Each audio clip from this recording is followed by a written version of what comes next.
should be ashamed of yourself. I'm an American. You asked the question. I know you can't handle brown people, being part of the West. I'm an American. I barely started, but he doesn't want people to hear what's going on. Israel attacked Iran first. In Syria, they bombed an Iranian consulate in violation of the laws of international law and international diplomatic law. Yeah, they killed Iranians in Iran. They then bombed Ismail Haniyeh in Tehran. They bombed the Iranian capital. And then they bombed Beirut and killed a senior Iranian general. So actually, it was Israel that's been provoking. So we're going to talk about lectures. You should keep your lectures to yourself and be embarrassed for the government you served. As for you living in the region, the problem is not you living in the region. The problem is the army you served and the country you were a spokesman for illegally occupies other people's lands in the West Bank, in Gaza, in the Golan Heights, now in Lebanon again.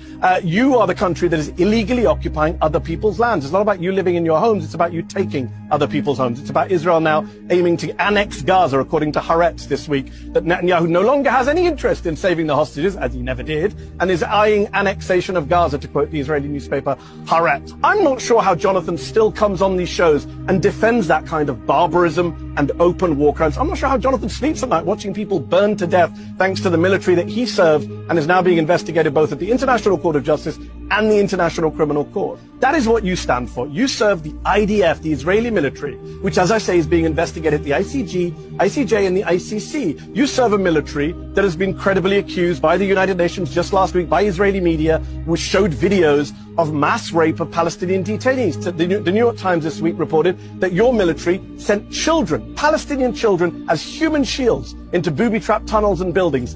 Is that what you did, Jonathan? Can you tell us today, did you ever send a Palestinian child as a human shield into a tunnel? Because the New York Times is saying your military did that. The World Food Programme is saying your military is starving the people of northern Gaza. Did you starve people when you were in the military, Jonathan? What do you stand for? Starvation? Mass rape? Ethnic cleansing? Genocide? Every human rights group in the world says your military is an abuser of human rights. I don't know how many human rights you yourself have personally abused. I don't know if you turned a blind eye to rape on your custody. I don't know if you killed children at at point-blank range like Israeli snipers did to people carrying white flags. You can tell us today how many people you've killed or how many people you've tortured. I'll be all day. Listen. But the issue is you're bombing areas of tents and hospitals. You've bombed refugee camps, as Piers pointed out. You've bombed schools, as I've pointed out, and you've dodged. You bombed a Lebanese Christian town and killed 23 people from one family, including 2 babies. You've bombed UN peacekeeping soldiers from Ireland and Italy, who are not Hamas or Hezbollah either. Israel is bombing people deliberately.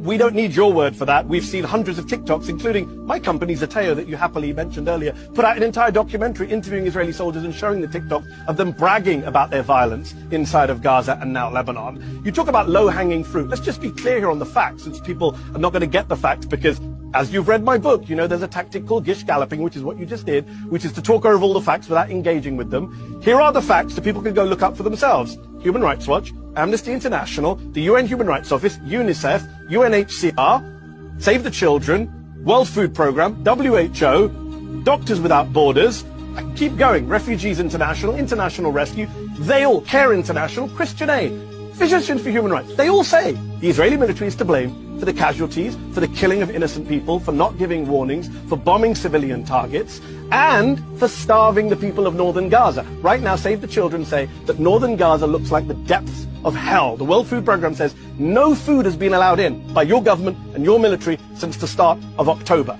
And by the way, one last point. You mentioned, oh, maybe 10 soldiers did this, 10 soldiers did that. Actually, according to the UN, this stuff is systematic. And I would ask you, you asked me who my investors are, I'll ask you. You were in the Israeli military. You proudly said you were combatant. Someone asked you, were you involved in the things the Israeli military is being accused of by the International Criminal Court Chief Prosecutor, by human rights groups? Intentional killing of civilians, starving of civilians, the use of rape and sexual violence against detainees, using Palestinian children as human shields, as the New York Times reported this week. Did you do any of that when you were in your service, Jonathan Connery?